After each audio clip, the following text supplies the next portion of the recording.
안녕하세요. 새롭게 하소서 주영훈입니다. 안녕하세요. 안수지입니다. 안녕하세요. 이정수입니다. 피부 마사지들 많이 받으시죠? 제 생각에는 최고의 피부 마사지는 성령 마사지가 아닐까 싶습니다. 네, 제가 알기로 새롭게 하소서 진행하시고 많이 마사지 받은 걸 많이 알고 있는데, 네. 하나님 안에서 은혜 누리면은 다 미남 미녀 되는 거 아시잖아요. 오늘 그렇죠. 나오실 분이 그런 분입니다. 그래요. 그래서 저도 여기 나오고 나서 잘생겨졌다는 얘기를 자꾸 들어요. 오늘 나오시는 분도 이 관상 아니고 인상이 정말 좋아지셨다고 유응열 목사님을 모시겠습니다. 어서 오세요. 안녕하세요. 이거 가면인가요? 반갑습니다. 반갑습니다. 와. 자, 워싱턴 중앙장로교회 류용열 목사님을 모셨습니다. 목사님, 저희 가족들 다 거기 다니는 거 알고 계시죠? 와, 그럼요. 제가 정보 좀 받았습니다.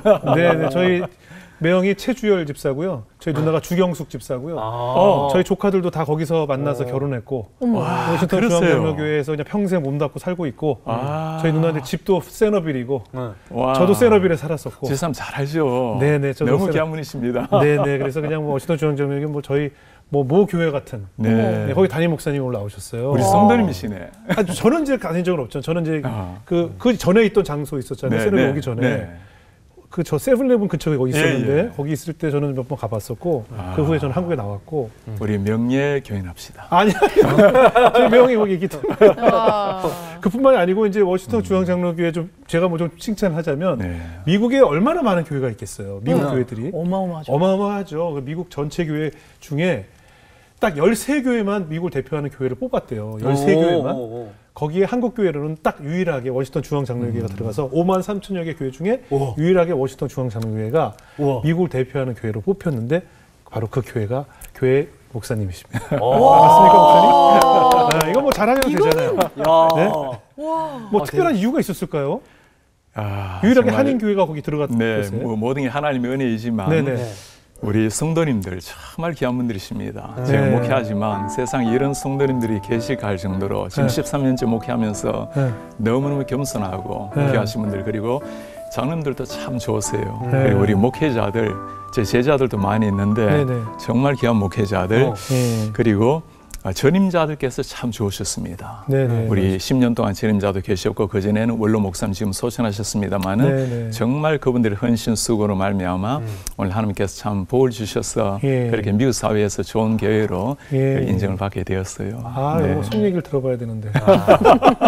이게 나오면 다 좋은 교인과 좋은 장로님과 이렇게 얘기하는데 속은 또 다르잖아요. 알 수도 있으니까. 아니, 속을 봐. 그분들이 제일 속 썩이는 분들이 그분들이거든요. 아이고. 아니, 근데 저는 궁금한 게 이게 좋은 교회로 뽑혔는데 좋은 교회 기준이 뭐예요? 굉장히 중요한 질문인데 사람이 볼 때와 하나님 보실 때는 굉장히 다를 수 있겠죠. 그러나 일반적으로 이야기할 때는 정말 교회라는 것은 보이지 않는 하나님을 이 땅에서 보여주는 통로가 되는 것. 그러니까 하나님은 사랑이시니까 교회에 사랑이 넘치고 예수께서 겸손하게 삶을 숨겼으니까 겸손과 사랑이 흐르는 것. 그리고 성도들 간에 진정한 사랑이 넘치는, 그리고 언제나 예수님께서 말씀하신 그 생명 탄생, 그 영적 구원이 일어나는 것, 이런 것들을 두고 좋은 교회라 말할 수 있겠죠. 그러면 이게 협회 같은 데서 그 사랑을 측정하러 오나 봐요.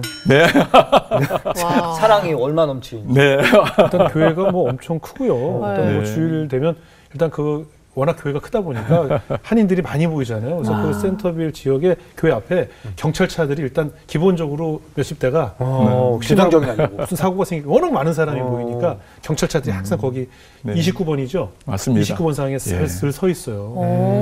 몇 명 정확하게 알고 계시네요. 저희 어머니가 센터빌 하이스쿨에서 청소하셨습니다. 그러셔요. 목사님 사모님으로서 평생을 거기서 센터빌 하이스쿨 청소하셨고 저는 그 센터빌은 그냥 눈 감고 다닐 정도로 고향 같은 곳이라서. 형님이시네 보니까. 아니, 진짜. 제 아버지가 이제 워싱턴 지역에서 워싱턴 충현 장로교회를 하셨었어요. 그랬어요. 50번과 29번 만나는 거기에. 예, 거기서요. 이런 인연이. 그러니까요. 저는 워싱턴은 오히려 초보입니다. 그뿐만이 아니라 목사님께서 미국 국회 개헌, 이제 국회가 새로 시작을 할 때 대표로 한인 대표를 가셔서 기도를 해주셨더라고요. 진짜요? 어마어마한 거 아닙니까? 아니 이제 인상이 워낙 이렇게 좋으셔서. 인상이 좋으셔서 가셨나? 어마어마한 분이셨네. 그렇죠. 눈이 아름다워서 이렇게 봐주시니까. 사실 지금 미국에 아까 기도 말씀하시는데 미국은 그래도 기독교 전통은 남아 있으니까 그렇죠. 대통령이 취임할 때 그리고 국회가 개원할 때는 목사를 모시고 기도로 시작을 해요. 그런데 지금 현재 상황을 보면 지난번에 조 바이든 대통령이 취임할 때 그때 실버스터 비만이라는 목사님이 기도를 하시는데 우리는 당연히 기도하면 누구 이름으로 기도합니까? 예수님 이름으로 기도하는 게 당연한 일인데 이번은 마지막에 In the name of collective faith, 그러니까 다양한 종교의 이름으로 기도합니다. 다양한 종교의 이름으로. 왜냐하면 다양한 종교 사람들 다 있으니까. 이분이 목사예요. 그 해에 하원 개원 또 똑같이 한 목사님이 임마누엘 클레브라는 목사님이 기도를 하시는데 마지막 기도문이 We pray in the name of monotheistic God. 유일신 이름이 지저스가 아니고 브라마, 힌두교신 브라마 이름으로 기도합니다. 이게 지금 미국의 상황입니다. 그리고 저도 아까 말씀하신 것처럼 하원 개원할 때 기도 부탁을 받았는데 제가 외국인이니까 신상 스크린을 다 하고 그리고 지침이 와요. 이렇게 기도하라는 지침이 나오고 기도문도 써줍니까? 써주진 않는데 마지막에 조심해야 마지막이 중요합니다. 마지막에 예수 이름으로 기도는 하지 마라. 왜냐하면 많은 종교인들이 있기 때문에 특정 종교의 이름을 부르지 마라. 그러고 난 다음에 제가 기도문을 당연히 검열하기 위해서 보내달랍니다. 그러니까 제가 예수 이름으로 기도 안 하면 제가 기도할 수는 없죠. 그래서 언제 보내달라는 말이 없더라고. 그래서 제가 오늘 기도하러 가는데 어젯밤 12시에 이메일을 검토 보내고 못하게. 맞아, 검토 못하게. 똑똑하십니다. 그리고는 이메일 보지도 않고 바로 국회로 갔어요. 그리고 대통령, 부통령, 그다음에 하우스 스피커, 하원 그 의장이죠. 그분이 저를 소개하고 제가 당연히 예수 이름으로 기도를 했습니다. 했어요. 그리고 난 다음에 전 국민이 많은 사람들이 생방송을 봤잖아요. 개원 기도니까. 그리고는 얼마나 많은 사람이 저에게 편지를 보내고 손편지, 이메일, 전화. 왜 다양한 종교가 있는 미국에서 예수 이름으로 기도하느냐라고 질책하는 사람 한 사람도 없어요. 없죠. 모두가 다. 그렇죠. 목사님, 잘하셨습니다. 예수 이름으로 잘하셨습니다. 당당히 기도해 주셔서 너무 고맙습니다. 그래 난 다음에 저희가 있는 곳이 버지니아 주 그 미국 수도니까 버지니아 주의회에 또 상원 하원 기도를 몇 차례 갔어요. 그러다가 제가 최근에 상원에 또 한 번 더 갔는데 이번에 제가 작심을 했어요. 제가 보통 보면 We pray in the name of Jesus, 예수 이름으로 기도한다고 하는데 이번에는 우리의 구원자요, 우리의 주님이신 예수 이름으로 기도한다고는 작심하려고 딱 갔는데 그런 제 기도차를 기다리고 있는데 사이를 보던 분이 랜섬 시리즈라는 부지사인데 저를 딱 보더니 목사님 잠시 올라오시라고. 그래서 제가 올라갔죠. 계단에. 했더니 귀에 살짝 대고 하시는 말씀이 목사님 고문서에 나간 걸 내가 아는데 평소 때 목사님이 하나님께 기도하세요. 야, 그러니까 사람들이 비록 고문서에는 그래 나와 있지만 정말 당신이 목사라면 목사답게 기도하라는 거죠. 그리고 제가 마지막에 We pray in the name of Jesus, our Lord and Savior. 우리의 주여, 우리의 구원자이신 예수 이름으로 기도합니다 했더니 그 모든 상원 의원이 정말 앉아있는 분들이 아멘 하는데 떠나갈 듯이 아멘. 그분들이 다 예수 믿는 사람이 아닙니다. 다른 종교도 있어요. 뭘 말하겠어요. 지금 이 시대가 예수 이름으로 함부로 기도하지 마라, 예수 이름 말하지 마라 하지만 그러나 세상은 정말 당신이 예수 믿는다면 예수 믿는 모습답게 보여달라. 목사면 목사다운 모습을 보여달라. 그래서 제가 우리 조국에 우리 한국에도 많은 요즘 얼마나 우리 숨죽이고 때로는 참 너무 조심하고 하는데 그렇게 부탁드리고 싶어요. 세상 사람들은 우리에게 정말 예수를 믿는다면 예수 믿는 사람다운 겸손하지만 당당한 예수를 보여달라. 그렇게 살면 좋겠어요. 아멘입니다. 정말 소름 끼쳐요. 멋있다. 저는 그래야 미국이 다시 산다고 보거든요. 맞아요. 그럼요. 미국이 무너진 것이 바로 하나님을 부정하고 다양성을 인정한다는 이유로 맞습니다.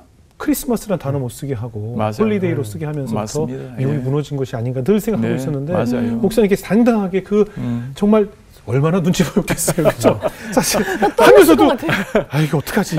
주책바가지 되는 거 아니야? 이러면서 하셨을 거 아니에요? 아니야. 나는 너무나 정말 그런 상황이었지만 그러나 정말 담대하게 당당하게 하는데 제가 놀랐어요. 사람들이 그래도 저는 조금 누구라도 질책할 줄 알았어요. 그런데 한 사람도 없습니다. 그러니까 우리가 세상 앞에 겸손하지만 당당한 모습으로 어깨 펴고 자랑스럽습니다. 자랑스러운 모습이에요. 우리 하나님 네네. 겸손하지만 당당한. 네. 와. 자랑스럽습니다. 그러니까 목사님이 지금 헤어스타일이 확 당당하게 서 있잖아요. 너무 당당하시다. 네, 항상 머리에 비하지 말고 머리는 당당하게. 신앙으로 당당하게. 신앙은 당당하게. 네. 그렇죠. 바람이 요즘에 세게 불어갖고 이렇게 되죠. 아니 목사님 보고 제가 인터뷰 보고 놀란 것이 젊은 시절부터 항상 이 자동 응답기에 응려라. 나는 너가 자랑스럽다. 이렇게 녹음을 해놓고 그걸 들으면서 사셨나 봐요? 네. 정말 아픈 이야기 하시는데. 네. 제가 대학교 1학년 때 예수님을 만났거든요. 그때 예수님 만나고 난 다음에 너무 그 기쁜 감격, 그 제 자신에 대한 하나님이 제 자신을 얼마나 사랑하시는가에 대한 그 위대한 고백, 그 기쁨을 주체할 수가 없는 거예요. 내가 하나님 앞에 사랑받은 그 소중한 아들이라는 것. 그래서 그때는 앤서 머신이 있잖아요. 있었죠. 뭐 우리가 전화가 없으니까 공중 전화에 가서 제 스스로 I'm proud of you. 난 네가 너무나 자랑스럽다. 그래서 집에 가면 학습에서 그럼 익 틀어보고 너무나 예수 만난 그 감격이 너무너무 커서 정말 하나님께서 저를 어떻게 보시는가에 대한 저의 고백이었습니다. 이거 되게 중요해요. 나에게 힘을 주는 얘기를 내가 또 보내는 거죠. 나한테 내가 나에게. 나는 수지야, 네가 자랑스럽다. 뭐 그런 거. 그럼요. 그런데 좋은 글귀나 좀 힘이 되는 이야기들. 우리가 우리에게 보내는 거지만 사실은 하나님께서 우리에게 들려주시는 하나님의 말씀입니다. 그러네요. 아주 필요할 것 같은 생각이 들어요. 진짜 목사님께 처음 뵀지만 늘 입꼬리가 약간 죄송합니다. 그 영화 조커처럼 끝이 올라가면 웃는 남자. 어떻게 입이 계속 진짜 여기 그러니까 안경 밑에 뭐 이렇게 달려 있는 거 아니죠? 계속 웃으시는데 고상술하신 거 아닙니까? 이 나의 웃상의 비밀은 예수님이시다라고 고백을 하셔서 오늘 한번 어떻게 하면 우리도 이렇게 목사님처럼 늘 웃는 얼굴을 할 수 있는지 한번 이야기를 나눠보겠습니다. 목사님 인터뷰 보고 놀란 것이 어릴 때는 아예 거울을 안 보고 사셨다고 그래요? 제가 거울 보는 게 너무 힘들었어요. 왜요? 거울 속에 있는 제 자신을 보는 게 너무너무 초라한 제 자신이 너무나 초라하게 보였고 그 참 열등의식 그리고 너무 자존감 낮은 그런 나의 모습이 비춰졌기 때문에 거울 보는 거 참 힘들었고 지금은 제가 우리 지영희 씨 눈도 보고 우리 다들 눈 보면서 이렇게 얘기를 하지만 오랜 세월 제가 사람 눈 보고 얘기 잘 못했습니다. 학교 다닐 때 제가 부회장을 딱 한 번 했어요. 다 회장했어. 어디 가도 주로 리드를 했습니다. 부회장을 못했다 해서 어떻게 계속 회장만 하셨다. 그런데도 그러니까 남들 앞에 서는 게 익숙한 사람인데도 남들 눈 보고 이야기하는 거 굉장히 어려워했고 겉으로 볼 때는 굉장히 보이지만 그러나 정작 제 자신을 거울 앞에 두고 볼 때는 너무나 힘겨웠던 그런 시기가 있었죠. 그러니까 늘 그 자아에 대한 만족이 떨어지고 자존감이 낮고 그랬군요. 맞습니다. 이렇게까지 상상이 안 되는 경우는 없는데 아니 자존감이 왜 그렇게 낮으셨던 거예요? 제 고향이 울산과 경주 사이쯤 됩니다. 그러니까 태백산맥이 동쪽에 등뼈처럼 이렇게 누워 있는데 태백산맥이 끝나는 그 점이 저희 고향이에요. 시골 이름이 농소입니다. 농사 짓는 마을. 진짜 촌스러운 이름이죠. 문 열면 뒤에는 그 거대한 산 그리고 푸른 보리밭 앞에는 저 넘어 한길 넘어 강이 흐르고 그러니까 뒤에는 산 앞은 강 요즘은 목사님 배산임수 최고 명당 자리에 사셨네요. 그 남의 일이라 그런 말하면 안 되고 살아봐야 돼. 한 40가구 정도 되는 촌마을이었는 시골이었는데 다 초가지붕이었어요. 근데 저희 집이 마지막까지 초가지붕이었는데 초가지붕에 살다 보면 초가지붕은 1년에 한두 번 정도 한 1, 2년에 한두 번 정도 다시금 짚을 이어줘야 돼요. 그러니까 아버지 따라 이렇게 초가지붕 올라가다 보면 짚을 헤집어 보면 뭐 각종 벌레들 맞아요. 그리고 뱀도 많이 나와. 그때는 뭐 집을 지키는 뱀들 그렇게 살았고 호롱불 시대입니다.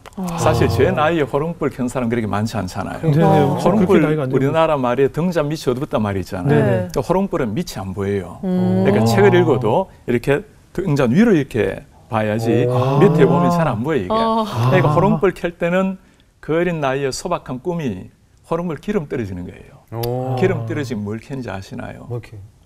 양초. 경험해 봤어요? 아니. 저 정전됐을 때. 아까부터 계속 똑똑해 보니까. 이거 봐. 외부 사람들은 저를 이렇게 높게 평가한다니까요. 근데 이분이 안 그러시는 거예요? 저를 아주 그냥 존경합니다. 미쳤어. 종이 있으면 우러나 눈보니까 그 양초를 켜면 그나마 책을 좀 잘 읽을 수 있어요. 그리고 나중에 초등학교 들어가고 조금 시간이 지나서 전기가 들어왔는데 와, 그 첫 기억을 지금도 기억해요. 아버지께서 저녁에 첫 스위치를 딱 누르는데 방구 쓰기 화난 거예요. 방구 쓰기 화나다라는 걸 상상해 본 일이 없는 거예요. 촛불을 아무리 켜도 방구 쓰기 안 화내요. 그렇죠, 그리고 책을 들고 중간에 읽어도 방구 써가서 읽어도 똑같이 보여요. 이게. 제게는 그게 기적이었습니다. 그리고는 밖에 나와서 많은 사람들 모두가 만세삼창. 정말 그 소리가 지금도 생생해요. 그리고 참 가난한 시골 농사꾼의 아들이라 보니까 집에 농사 짓다 보니까 벽가마를 둬요. 벽가마를 두면 뭐가 생길까요? 벽가마? 생겨. 쥐가 생겨. 쥐들이 언제나 벽가마 옆에 있잖아요. 그렇죠? 그리고 천장에 보면 요즘은 천장에 쥐가 올라갈 수도 있는데 옛날에는 뚫린 천장이거든요. 그러니까 천장, 맞아. 그거 아시네요. 뛰어다니고 그러다 자기들이 이렇게 싸우고 얘들은 또 낮에는 무슨 랍비에 다니는 것이 묵상을 하고 밤이면 움직여. 그러다가 막 싸우다가 구멍나무에서 막 떨어지기도 하고. 그들과 함께 제가 살았죠. 그리고 봄, 여름, 가을, 겨울 되면 당연히 농사일 거들고 학교 갔다 오면 그리고 겨울 되면 땔감하러, 나무하러 그때는 땔감을 나무를 해야 되니까 그럼 나무하러 산에 가면 이게 나무가 없잖아요. 땔감 할 나무 다 이미 하고 그러다 보면 생나무를 막 베는 거예요. 이제. 그리고 내려오면 또 산을 지키는 사람이 있어요. 거기 걸리면 어린 나이에 그냥 크게 꾸지람은 안 하지만 그냥 빵꾸 내고 리어카. 그러면 빵꾸난 거 그냥 끌고 눈물 흘리면서 집으로 오고 그렇게 나무를 하다 보면 때로는 그때 시골이니까 워낙 뭐 공기가 맑으니까 서산에 아주 붉은 놀이 확 지게 되면 그런 생각이 드는 거예요.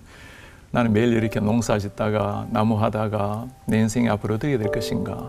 그러니 참 너무너무 미래 꿈꾸기가 어려웠고 자존감 가지기가 어려웠던 그런 시절들.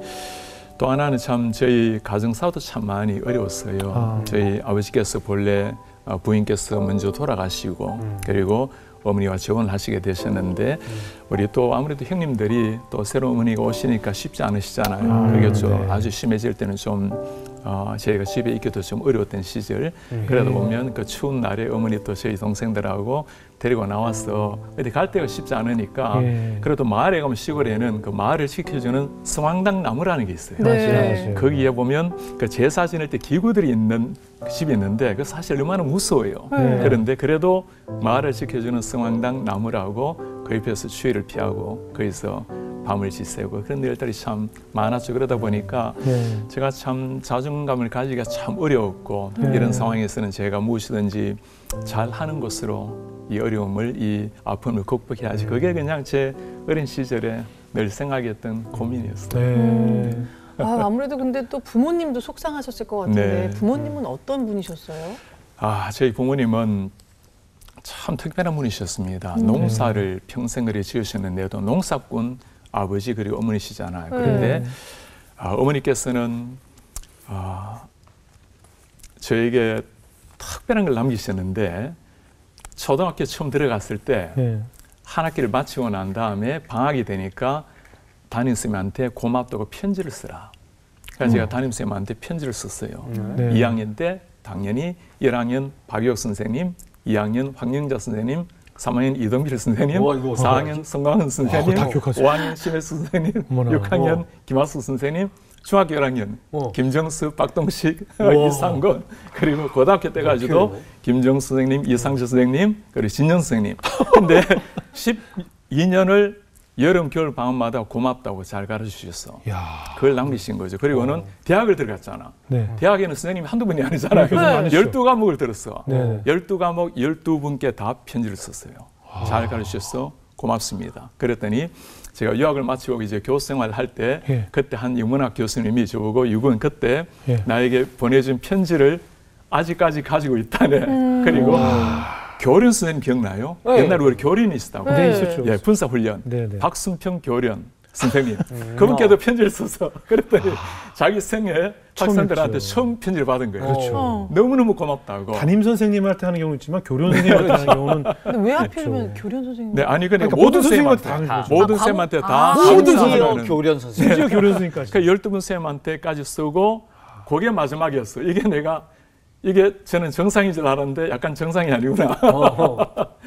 어머니께서는 그렇게 참 예의 갖추는 삶, 그리고 고마워할 줄 아는 삶, 그리고 어머니께서 그 가난한 상황이었고 힘든 상황이었지만 참 중량을 하나 남기셨습니다. 늘 저에게 남자가 갖춰야 될 것은 신은서판이다.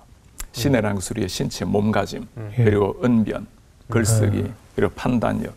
네가 태어난 모습을 바꿀 수는 없지만, 네 얼굴을 바꿀 수는 없지만 네 자세는 바꿀 수 있으니까 언제나 사람 눈을 보고 이야기하라. 제가 사실 눈 보고 얘기 잘 못했거든요. 그리고 언제나 가슴 펴고 당당하게 걸어라. 그리고 보통 우리가 학교 다닐 때 보면 큰 문을 이렇게 안 다니고 약간 쪽문이 있잖아요. 쪽문으로 싹 들어가는 걸 좋아하잖아요. 아이들이. 절대로 못 들어가게 합니다. 큰 길도 아니라 가슴 펴고. 그게 네 자신을 가꿀 수 있는 것은 네 태도밖에 없다. 그리고 두 번째 말하는 거. 그 참 시골의 어머니답지 않게 늘 제가 무슨 이야기를 하면 그 말을 반으로 나누어서 말해보라고. 반으로 줄여서 말해봐라. 말을 간결하게 하고 언제나 필요한 말만 딱 하고 그리고 글쓰기 할 때 옛날에 우리 쓰기책이라고 있었어요. 따라 쓰다 보면 글자가 잘 되는. 점선으로 된 거. 맞아요. 점선으로 된 거. 그걸 따라 쓰고 그러다 보니까 참 제가 어머니의 덕분으로 글씨가 참 좋은 글씨를 가지게 되었습니다. 그리고 판단력. 남자는 판단력이 좋아야 되니까 판단을 정확하게 하려면 말을 줄이고 사고를 많이 하고 책만 읽고 그리고 판단은 정확하게 빨리 할 것. 그런 이야기를 사실 시골 어머니가 이런 걸 남긴다는 게 쉽지 않은데 어머니는 아신 거죠. 그 어려운 상황에, 그 열악한 상황에 제가 이 어려움 속에 혹시나 너무 주눅들까 봐 너무 그 열악한 상황에 그 매여가지고 미래를 꿈꾸지 못할까 봐 늘 그걸 강조하셨던 어머니셨고 아버지 생각하면 참 아버지는 정말 아버지 참 인자하셨어요. 아버지는 목소리도 참 좋으시고 얼굴도 저와 다르게 정말 멋있으세요. 아주 호남이시고 그리고 아버지께서는 말씀도 참 많으셨어요. 아버지는 6.25 전쟁도 참전하시고 또 일제징병도 끌려가시고 그러니까 얼마나 할 말이 많으시겠어요. 6.25 때 친구들 돌아가시는 걸 보셔야 되고 본인 또 파편이 맞아서 그냥 제대로 하셔도 되는데 이 친구들이 죽어가는 걸 보니까 제대로 못 하시고 후방에 거제도의 포로수용소에서 함께 근무를 하셨고 그렇게 그 많은 그 말씀 늘 저에게 들려주시려고 말씀하시다 보면 저는 이제 아버지도 참 죄송합니다. 아버지도 잔소리 하신다고 그냥 딴 좀 피우고 그때는 비가 오면 뭐 우산도 없으니까 밖에도 못 나가요. 그럼 방 안에 앉았다가 저 흙마당이었거든요. 흙마당에 비가 떨어지면 비가 톡톡 떨어지면 물이 고여 있으면 마치 왕관처럼 물빛이 물꽃이 피어나요. 그러면 저는 하나 둘 셋 저거 세고 아버지 말씀 그냥 귓등으로 듣고 그러다가 아버지께서 제가 대학 들어가고 하숙집에 한번 올라오셨어요. 그 말씀을 안 하시더라고. 그렇게 말씀하기를 좋아하시는 분이 그 아버지 왜 말씀이 없었어요 했더니 이제 너희가 다 자랐는데 내가 더 이상 할 말이 뭐가 있겠는가. 그때 내가 한시 외전에 보면 칠은 질구가 하나 있습니다. 수욕정이 풍부지하고 자욕양이 친부대라. 나무가 고요하고자 하나 바람이 멈추지 않고 자식이 부모를 공양하고자 하나 부모가 기다리지 않는다. 참 그런 그 말씀이 진짜 사실이더라고요. 제가 아버지 말씀 들으려고 하니까 그때는 아버지 더 이상 말씀하지 아니하시고 아버지께서는 배움이 없는 분이셨습니다. 그런데도 정말 제 눈에는 천재 같으세요. 그 어린 시절에 일제시하에 그 배웠던 것들 일본 책들을 다 암기하시고 군대 불침번도 그 50년, 60년이 지나도 다 기억을 하시고 그리고 제가 아버지께 배운 게 한자 그리고 북글씨 아버지께 다 배우고 중학교 올라갈 때는 아버지하고 같이 영음을 했습니다. 정말 아버지께서 영어로 근무하셨어요. 정말 시골 어머니 아버지 시골은 참 특별한 분이셨죠. 그죠? 제가 그런 아버지 그때는 이 어려움을 극복하기 위해서는 어찌하든지 어머니 아버지께 효도하기 위해서 무엇이든지 잘 해야 된다라는 거 그게 제게는 참 유일한 꿈이었어요. 정말 그렇게 잘하셨네요. 근데 이 상황에서 어떻게 자존감이 낮을 수가 있죠? 그러네. 이 상황하고 그 상황이 다르잖아. 그때 그 상황. 그러니까 이제 뭐 가난한 집에 자랐고 또 이제 어머님, 이제 아버님이 재혼한 문제나 이런 것들이 이제 좀 그럴 수 있죠. 근데 기본적으로 선생님께 이렇게 편지를 다 하고 선생님 이름을 기억하고 있다는 것은 공부를 잘하면 선생님과 친해요. 근데 우리는 선생님 우리 맨날 꼬집 피고 마음고에서 선생님 편지 쓰고 싶지도 않아. 나 때린 기억밖에 없어서 이름도 기억하고 싶지 않아. 그런데 지금은 그러니까 모범생이셨다는 뜻이지. 아니야, 선생님들이 오히려 준쌤을 기억하시게 돼서 이제 너무 훌륭하게 살아오신 거예요. 뭐 기억할 수도 있지만 나 그럴 거 왜 이렇게 꼬집어서 때리고 맨날 이게 어딜 꼬집냐고. 아프죠. 제일 아파. 그랬나로. 그래. 그러면은 이제 대학교 이제 가셔가지고 처음 거울 보셨다고 그러던데 어떻게 그때 이제 하나님을 만나신 거예요? 그렇죠. 갑자기 자존감이 확 피어오르는 거예요? 맞아요.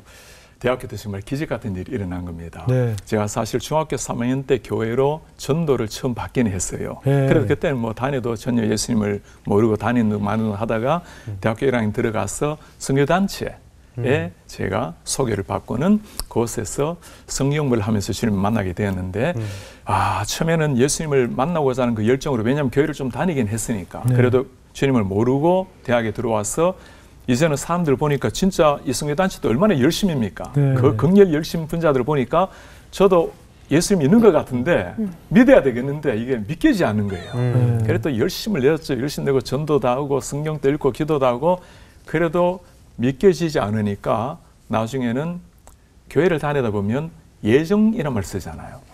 나는 하나님이 택하지 않으셨나? 예정이 안 되어서 나는 믿으려 해도 못 믿는가? 막 이런 두려움까지 찾아오는 거예요. 그러다가 이런 마음 때 정말 주님, 저는 믿으려도 도저히 믿을 수가 없습니다 하고 포기할 즈음이었는데 그때 정말 하나님께서 그 불강력적인 은혜로 제 속에 찾아오신 거예요. 그래서 제가 신학을 나중에 공부했지만 은혜라는 것, 우리가 할 수 있는 게 아무것도 없다는 거, 오히려 내가 주님 앞에 완전히 엎드릴 때 그때 비로소 하나님께서 우리 속에 물밀듯이 찾아오신다라는 거.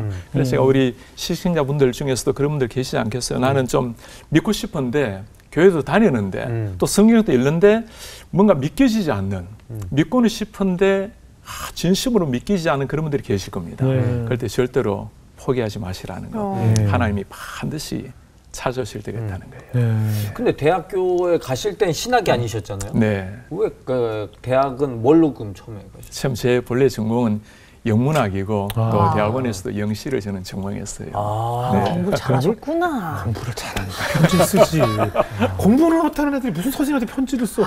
그런 거 보셨어요? 영문과면 공부 되게 잘하셨네. 거지.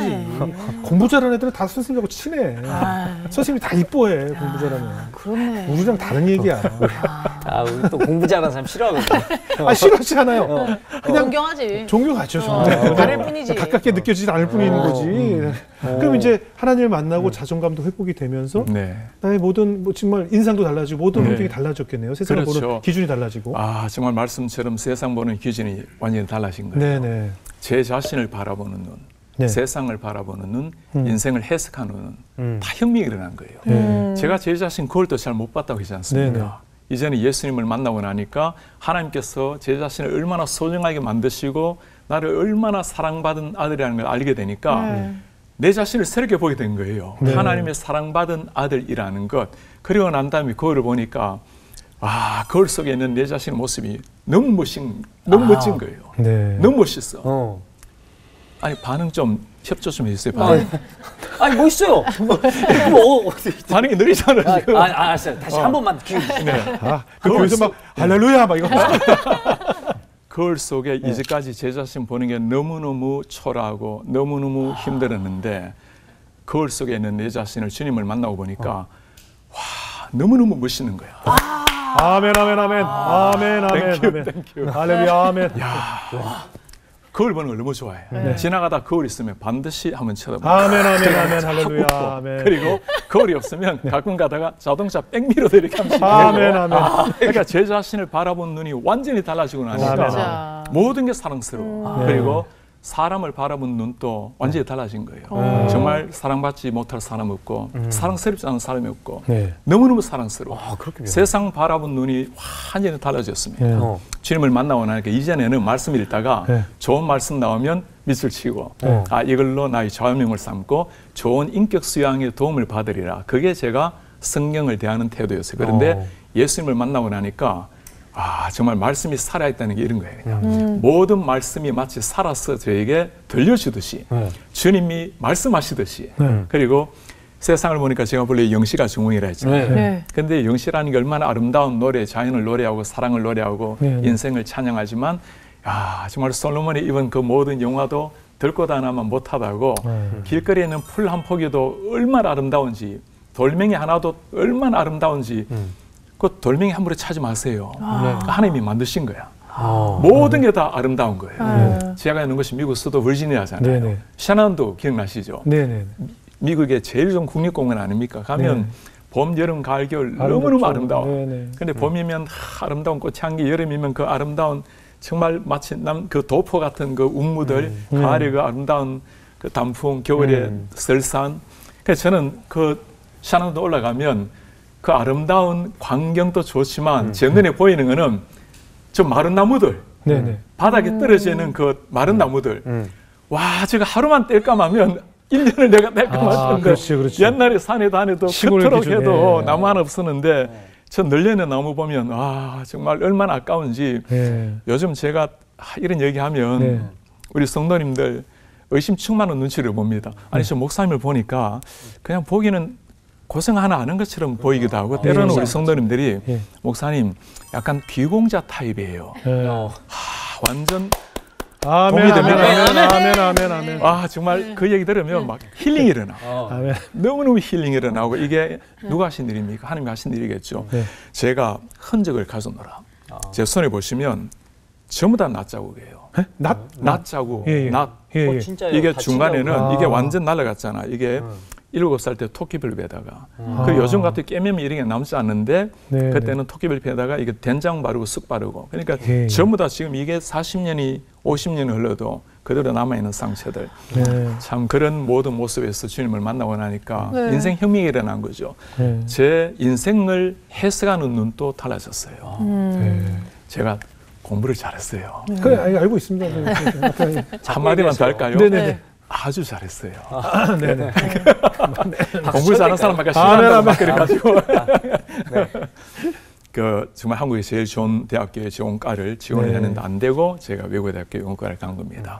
학교도 참 좋은 학교예요. 그래서 저에게는 뭔가 이게 만족이 적잖아요. 그리고 제가 그 어려움들, 그 모든 이 고달픈 삶을 탈피할 수 있는 유일한 길은 잘하는 것. 뭐든 잘하고 특히 공부 잘해서 어머니 아버지 효도하는 게 내 유일한 꿈인데 이게 무너진 거예요. 그리고 대학교에 들어와서 좀 만족이 좀 적었지만 좀 지나가면서 제가 이래서 하나님께서 나에게 이 학교로 연구과를 보냈구나라는 걸 깨닫게 된 게 제 삶의 목적이 생긴 겁니다. 무엇을 하더라도 제가 선교적 사명을 위해서 살리를 하니까 언어 공부하는 게 너무나 행복해진 거예요.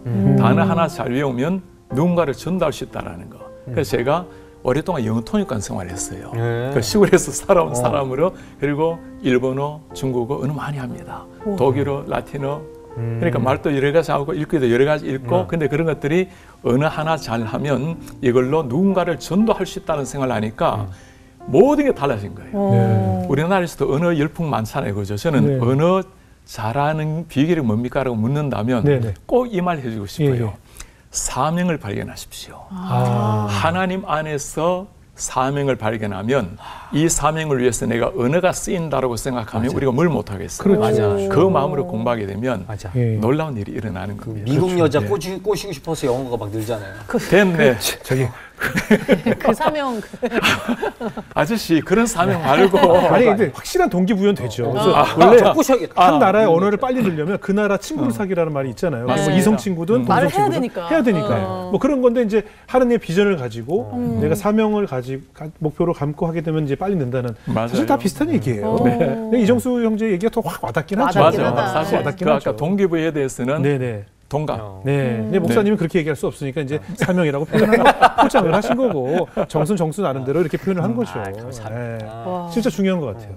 비전을 가지고 사명을 가졌을 때 언어를 빨리 배울 수 있고. 그러니까 목사님 진짜 하나님을 만나신 이후에 모든 언어뿐만 아니라 모든 생활에 이제 그런 사명감으로 모든 것을 그렇죠. 얻게 되셨네요. 정말 주님을 만나고 나니까 네. 제 삶 한 순간순간이 1초 1분이 다 소중하고 하루라도 버릴 수 없는 시간. 그리고 제가 제일 좋아했던 요일이 우린 보통 좋아하는 요일하면 주로 금요일, 토요일, 공휴일. 그렇죠. 저에게 제일 좋아하는 날은 월요일이었습니다. 왜요? 월요일이 새로운 날의 시작이잖아. 그러니까 학교에 가면 전도할 수 있고 누군가를 만나서 예수를 나눌 수 있다는 그 기쁨, 주일에 이걸 충만하게 받아서 월요일 날 공부도 열심히 하고 학생들 만나서 전도 열심히 하고 그러니까 세상이 달라진 거예요. 이게 삶이 달라진 거예요. 와, 월요병의 반대신 거네요. 저녁 월요일 기쁨. 아니 이렇게 나오면 말이죠, 목사님. 너무 모범답지 같은 얘기만 너무 하셔서 목사님도 일탈하고 싶을 때도 있고 하나님한테 좀 화가 날 때도 있고 뭐 그러실 거 아니에요, 사람이니까. 맞아요. 그죠? 늘 기쁘지만 않으셨을 거 아니에요. 한마디 할까요? 네. 제가 사실 참 부끄러운 고백이 있는데 원래 중국에서 선교사 삶을 좀 지냈어요. 그때 너무 제가 중국을 사랑하고 너무 참 중국 아이들 아끼고 사랑 하나 가지고 들어갔는데 제가 이제 선교 일을 한다는 걸 이 사람들 알게 되니까 이제 점점 저를 이용하고 그리고 또 저를 위협하기도 하고 그런 게 점점 심해진 거예요. 제가 그리고 이 친구들이 잘못하는 걸 보더라도 그냥 사랑으로 덮어주고 그러다가 내가 어느 날 이래서는 안 되겠다. 사랑도 중요하지만 정의로 이 사람들을 대해야 되겠다 하고는 정의의 칼날을 갈기를 시작을 했어요. 그랬더니 마음이 점점 사랑이 식어지고 사람이 날카로워지기 시작을 하는 거예요. 그리고 하루는 제가 택시를 타고 가는데 이 평소 때처럼 이분이 가다가 여름날에 물을 마시고는 큰 물병, PD병인데 그걸 창밖으로 확 던지더라고. 그러니까 제가 옛날 같으면 그냥 뭐 지나갔죠. 그런데 이제는 정의로운 사자로 스탑. 잠시 멈추라고. 그때 중국말도 잘 못할 때입니다. 부하오. 이거 좋지 않는 일이에요. 뛰어가서 물병을 주워왔어요. 두 번째 또 던져. 또 주워왔어. 세 번째 또 던지더라고. 제가 이쯤 되면 뭐가 이유가 있는 거죠. 그죠? 그래서 제가 잠시 멈추어서 봤습니다. 창밖을 보니까 고아 아이들이 놀고 있는 자리였어요. 이분은 어디에 고아 아이들이 있는 줄 알고 그 큰 병, 그 옛날에 얼마나 귀했는지 그거 마시고 아이들을 위해서 던져줬는데 저는 정의로운 이름으로 그 사랑을 모르고 그 차가운 가슴을 가지고 비난하는 거 보고 제가 더 이상 이런 마음으로는 도저히 섬기할 수가 없겠다고 제가 결국에는 중국에 나오게 된 그 이유 중에 하나였어요. 너무너무 제가 제 생에 가장 정말 수치스럽고 부끄러웠던 한 순간이었습니다. 겨우 하나 짜내신 게 그 정도예요.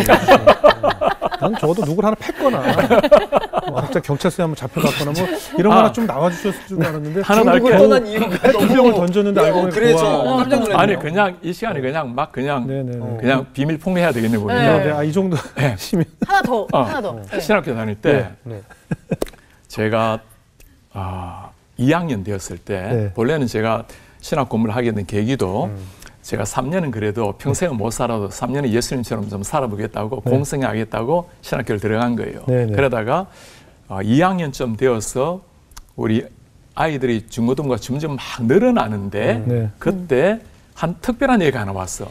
얘는 까만 옷에 옛날에 애들 까만 정장 잘 안 입거든요. 그런데 까만 옷에 그리고 애들 꼬봉들을 때리고 다녀. 얘 누구냐면 옛날에 한때 그때 우리 H.O.T, G.O.D 그 약간 핫했던 친구들 있잖아요. 백댄스였어. 그러니까 얼마나 애들한테 인기가 많겠습니까? 하루는 노란 물을 들고 온 거예요. 머리. 요즘 노란 물은 뭐 아무것도 아니잖아요. 그런데 이 촌에서 오는 사람이 그걸 못 견딘 거예요. 벌써 노란물이라고 표현하시는 거 보니까 표현이 좀 다르네요. 염색도 아니고 노란물. 진짜 이 모범생 신드롬에 걸린 사람에게는 이게 그 내가 수련회 갈 때 제가 군복을 입고 갔어. 군복을 입고 가지고 밤에 불러내가지고 또 그날 또 기울이까지 왔어. 쌍물하고 온 거야. 머리 노란물 기울이까지. 남자가 머리했다. 당장 기울이 빼라고 했더니 전도사님 이거 지금 빼면 곱는다고. 제가 그랬습니다. 그리고 대학교 1학년 처음에 왔을 때는 식당에 가는데 한 여학생이 담배를 피우더라고. 저는 여자가 담배를 사람 앞에서 피운다라는 걸 상상을 해본 적이 없어. 상을 뒤집으려고 하는데 애들이 말리더라고. 아니 저걸 보고 있냐고. 죄송합니다. 제가 그랬습니다. 워낙 그냥 촌에서만 살다 보니까 그런 세계에 대한 생각을 못한 거예요. 그랬답니다. 목사님 핀 것도 아니고. 근데 뭐 하나님 만나고 워낙 행복하셔서 지하철 1호선에 보면 뭐 불신지옥 예수천당 뭐 이런 것도 하셨어요? 네, 제가 예. 그 1호선 타다 보면 네네. 정말 전달이 제일 좋은 곳이 있어요. 1호선에 예. 제기역하고 청량리역이 좀 예. 길어요. 타면 네. 이제 노래 하나 부르고 일성종 푸른소런 성구장 부르고 그리고는 아주 정중하게 복음을 전합니다. 그리고 내렸다가 다시 돌아오면서 노래 안 하고 인사드리고 예. 정중하게 복음 전하고. 뭐라고 전했었어요? 예수 믿으라고 전하죠. 여러분 인생에 여러분들 지금 다 나름대로 가실 집이 있으시죠? 네. 언젠가 인생의 황혼이 다가올 텐데 그때 돌아가실 집이 있습니까? 예수 믿으면 돌아갈 집이 있습니다. 가까운 교회에 가셔서 예수님 꼭 만나보시기 바랍니다. 예. 저처럼 희열에 찬 삶 사시길 바랍니다. 그리고 주말이 되면 아이들 만나러 학교에 다니고 전달을 다니고 참 그게 제 신학교 다닐 때 제 삶이었어요. 그러니까 그리고 또 군에 가셔서도 너무 인상이 좋으셔서 별명이 스마일이셨나 봐요. 네. 군대에서 웃었으면 혼났을 텐데. 제가 진짜 그러네요.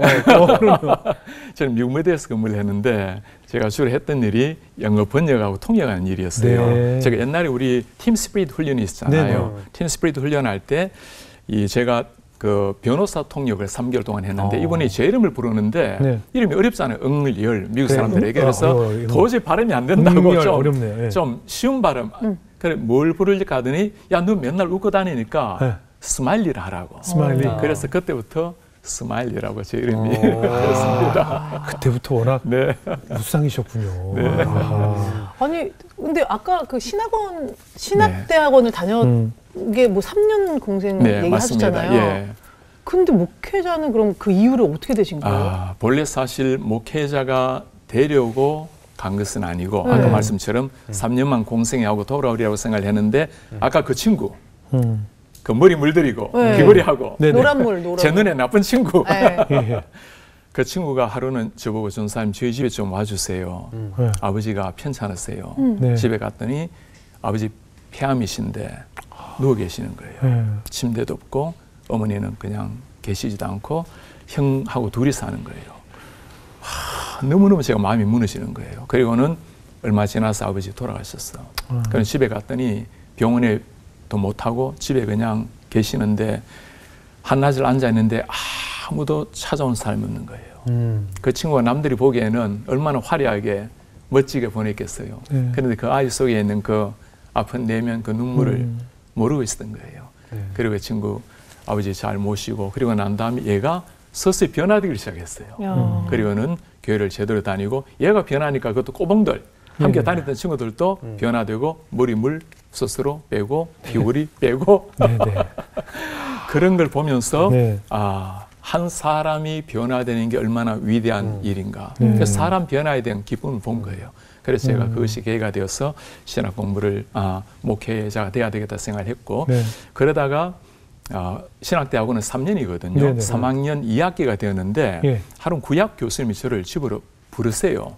그런 친히 고기를 구워주시면서 야 내가 자네를 보니까 언어도 잘하고 또 설교학 공부하면 참 좋을 것 같다고. 우리나라에서는 지금 미국에서 우리 교단에는 박사를 한 사람이 없는데 설교학 공부하면 해보라고. 그래서 저는 뭐 설교학은 생각도 안 했죠. 그리고 며칠 후에 신약 교수님이 또 부르셔가지고 자네를 보아하니 설교학 공부하면 해보라고. 신약도 구약도 교수님들이 설교학 공부를 하라고 하니까 제가 이게 어떤 건가 하고 기도하는 중간에 그 희열이 넘친 겁니다. 이게 진짜 하나님께서 나에게 어떻게 보면 열어주시는 뜻이구나.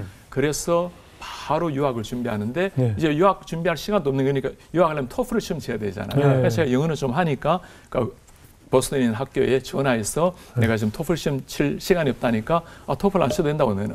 그래서 토플 안 치고 그렇게 유학까지 하게 되었고 공부 잘하는 사람은 그런 일도 있어요? 그런 일도 있구나. 그럴 수도 있구나. 그렇게 잘한 거 아니에요. 진짜. 그리고 이제 공부를 마치고 제 충진대학원에서 10년 동안 교수 생활을 하다가 지금은 이제 목회를 하고 있습니다. 근데 저는 좀 신기한 게 아까도 말씀하셨지만 이게 성향이라는 게 안 변하잖아요. 머리 노란물 빼라, 귀걸이 빼라 그러셨던 분이 어떻게 미국에서 목회하고 계세요? 지금은 저도 변화되었습니다. 지금은 목소리도 머리 잔뜩 세우셨죠. 지금 뭐 그건 예전 전도사님 그때는 제가 뭘 몰랐어요. 상영한 적 같아서 이제 그러신 거고. 그리고 그때는 사실은 진짜 염색하면 많이 어른들이 막 그렇게 볼 때였죠. 그 당시에. 지금은 이제 익숙하지만 그때 염색하면 턱들 색안경 그때 사실 그런 아이들이 오면 부모님들이 경계합니다. 우리 아이들 물들까. 맞아요. 그런 시절이었거든요. 그게. 아니 근데 설교학을 이렇게 자꾸 권하시고 막 이러셨는데 그럴 때 이제 이게 하나님 말씀인가 보다라는 생각을 하긴 하지만 만약 갔는데 그 길 아니면 어쩝니까? 인생에 그런 일이 많죠. 나름대로 하나님의 뜻이라고 걸어가는데 이게 아닌가 봐 할 때는 주저할 것 없어요. 돌아서야 돼. 하나님의 뜻이 아니라는 게 확정적일 때는 그 계속 가면 주님 얘기해 제 기도 제목이라면 주님도 피곤하시요. 그러니까 그때는 돌아서셔야 돼요. 그게 내 뜻대로 잘 안 되는 게 하나님의 뜻이 아니라는 건 아니잖아요. 내 뜻대로 안 되는 걸 가지고 아니라고 할 수는 없고 그때는 더 열심히 또 내야 되겠지만 그런데 하나님께서는 하나님의 뜻일 때는 우리를 억지로 안 하십니다. 반드시 우리 마음속에 기쁨을 주시고 소망을 주시고 그러니까 기쁘게 할 수 있도록 만들어내는 거죠. 물론 성경에 보면 마치 고멜처럼 그런 사람을 데려와서 아내로 삼으라 이런 경우는 가끔 있어요. 이삭을 바쳐라, 자식 바쳐라 이런 경우가 가끔은 있지만 일반적으로 보면 하나님께서 우리 마음속에 기쁨 주시고 내 길을 열어주시는 그래서 정생제 같은 경우도 지나다가 뭔가 이게 하나님께서 뜻이 아니다라고 생각이 든다면 진지하게 기도하지만 정말 아니라고 생각이 들면 더 하나님이 원하시는 기쁜 걸 찾아야 되겠고 만약에 하나님의 뜻이지만 내가 뭔가 열심을 내지 않거나 내가 불편하다면 내 자신을 쳐서 복종하면서 주님 뜻을 물어봐야 되겠죠. 그럼 이제 10년간 그래서 총신대 교수 재직하시고 이제 미국으로 가셔서 교회 목회를 하시는데 목사님 솔직하게 교수라는 이제 어떻게 보면 직업은 다 상상이 되잖아요. 그렇죠. 어느 정도 편안함도 있고 가르치기만 하면 되는데 목회는 또 다르고 맞습니다. 교인들과 또 이제 교회를 운영하는 여러 측면에서 힘든 점이 분명히 있으실 텐데 어떻습니까? 후회되실 때가 있으실 거 아니에요, 그죠? 좀 웃음이 나오죠. 어떻게 해야 되나 싶으니까, 그죠? 있지 않습니까?라는 말. 아니 목사, 있잖아요, 솔직히. 아니 있다고 해야 될 것 같아, 아니면 뭘 할 것 같아. 자꾸. 그렇잖아요. 사람 일인데 어떻게 목회하면서 어떻게 안 힘들겠어요? 이 부분 편집해 드릴게요. 이거 왜 편집해? 이겨 나가야지. 해보세요. 이겨 나가야지. 단 한 번도 후회한 적이 없습니다. 단 한 번도. 혹시 뭐 제일 무서워하는 장로님이 이걸 보실까 봐 그러시는 그런 건 아니죠? 무서워하는 장로님 한 분 안 계십니다. 네네. 근데 진짜 장로님이랑 담임 목사님이랑 약간 이렇게 좀 이렇게 의견이 안 맞고 이럴 때도 있잖아요. 그럴 때도 웃으세요? 그럼요. 웃어야지 어떻게? 속으로까지. 저희 교회는 그런 일은 거의 없습니다. 전혀 없지는 않아요. 아무리 어떤 교회를 하더라도 전혀 없지는 않고 또 때로는 좀 하고 이렇게 생각이 다를 때가 있기는 있지만 그러나 거의 그런 일이 없고 또 전체 장로님들이 한 길로 나아가기 때문에 그리고 아까 5만 3천 교회 중에 가장 좋은 교회로 선발되는 데 이유가 있겠죠. 그죠? 사실 제가 목회로 부름을 받았을 때는 목회를 위해서 기도를 안 한 건 아니지만 저희 교회에 부름을 받을 때 좀 특별한 케이스였습니다. 제가 저희 교회에는 특강을 하러 한번 부탁을 받았어요. 우리 교회 순장님들 특강하러 와주세요. 8월 첫째 주에 4월에 부탁을 받았어요. 그런데 6월에 담임 목사님이 사임을 하셨어. 참 좋은 분이셨습니다. 그리고 아주 좋은 교회로 가시게 되셨어요. 제가 담임 목사님이 안 계신 교회는 안 갑니다. 가면 어떤 오해를 받겠어요. 저건 또 우리의 후보자신가? 손 본다고 생각하죠. 맞아요. 손 본다고 생각하죠. 그래서 제가 목회하겠다고 했더니 이미 우리는 몇 사람을 두고 스크린을 하고 있는 중이니까 부담 없이 오시라고. 그리고 주일이 아니고 토요일이었습니다. 토요일 새벽 설교하고 특강을 2개 하는데 토요일 새벽 설교를 하고 특강을 하러 들어갔더니 자리에 다 앉고 뒤에 쫙 서셨어요. 또 그런 생활 하시는 것 같아요. 심사위원들 쓰셨네요. 맞아요. 심사위원. 제가 다 마치고 난 다음에 내려오는데 장로님 한 분이 오시더니 목사님, 그때는 이제 교수님이라 불렀겠죠. 교수님, 목회 한번 해볼 생각 없으십니까? 이때는 솔직하게 해야 됩니다. 그리고 냉정하게 해야 돼요. 전혀 관심 없습니다. 또 한 분이 오셔서 목회 한번 할 생각 없으십니까? 당연히 관심 없다고. 본래 주일날 그 예배라도 드리고 가려고 했는데 교회를 못 가겠어. 부담스럽죠. 부담스러워. 그래서 다른 교회를 갔어요. 메릴랜드 베들교회 있잖아요. 거기 살짝 갔다가 돌아갔어. 그런데 월요일 그때 우리 원로 목사님 살아 계시는데 원로 목사님이 전화를 하셨어요. 목사님이 다녀가시고 난 다음에 우리 참 많은 교인들이 참 좋아하시는 것 같은데 목사님 미국에서 목회 한번 해볼 생각이 없으십니까? 예. 정말 냉정하게 했더니 얘기를 해야 되죠. 1%도 미국에는 소명이 없습니다 하고 딱 끊는데 한마디 하셨어요. 네. 기도 한번 해보시죠. 야. 와 정말 기도 한번 해봐달라는데 노라고 할 수 있습니까? 이걸 그냥 아 예. 그렇죠. 그럼 뭐 기도가 됩니까? 안 되죠. 네네. 2주가 되니까 전화 왔어요. 기도하고 계십니까? 한 달 후에 또 전화 왔어. 기도하고 계십니까? 기도 안 하죠. 2달 후에 또 전화 왔어. 비톡촉이네요. 아 정말 기도 안 한단 말을 못하고 그렇죠. 아 예 그냥 듣고 네네. 끊는 거야. 네네. 3개월 후에 또 전화 왔어요. 다음 달에 우리 교회에서 우리 목사님이 안 계셔서 부흥회를 안 하려고 했는데 네. 부흥회 좀 와주십시오. 평소 때 같으면 절대 가면 안 되죠. 그런데 네. 이렇게까지 제가 아니라고 하는데 네네. 이렇게 기다리고 있는데 가서 확실하게 제가 아니라고 말씀을 드려야 되겠다. 예. 그리고 정말 누가 합니까? 만에 하나 하나님이 부르신다면 제가 그건 또 드려야 되겠고 사흘 동안 부흥회를 하고 청미위원들 5분들 장로님들 뵙고는 정중하게 하나님의 부르심이 없습니다. 그리고 돌아서는데 너무너무 제 마음이 불편한 거예요. 미안한 거예요. 예, 그렇죠. 기도를 하나도 안 했잖아요, 저는. 네. 아예 막아놓고 예. 정해놓고. 그래서 저는 장로님들 저에게 한 달만 주시면 정말 제가 정말 기도해 보겠습니다. 그리고 한 달 동안 기도하는데 기도가 안 되는 거예요, 이게. 기도가 잘 안 나와요. 네네. 저는 교우 생활이 참 좋았습니다. 네네. 너무너무 좋았어요. 예. 마음껏 가르치고 책 마음껏 읽고 쓰고 방학 때면 또 선교지 다니고 네. 제가 충신대학원에서 참 무익한 자랑인데 매 학기 교수 평가 최고상을 2등을 해본 적이 없어. 정말 이거 와, 뭘 죄송합니다. 하나 하시면 그게 1등이에요. 천식이라고 해서 네. 그러니 아마 2등을 하나님께서 저에게 가르침에 좋은 은사를 주신 거겠죠. 네. 그런데 제가 이게 도저히 목회에 대한 마음이 열리질 않는 거예요. 네. 그리고 그전에도 제가 한국에 미국에 외환불륜 받았겠죠. 청년을 많이 받았죠. 근데 여러 다른 교회에서도 좀 제안을 맞습니다. 받으셨겠죠. 다 거절을 했는데 네. 이 교회만 다른 게 기도해보라는 말 하나. 그것 때문에 이제까지 한 달 동안 기도하다가 도저히 응답이 없는 거예요. 아니 기도가 안 나오니까. 네. 그래서 이때 해야 되는 게 금식 기도잖아. 네. 금식으로 기도하는데 마음이 안 열리니까 네.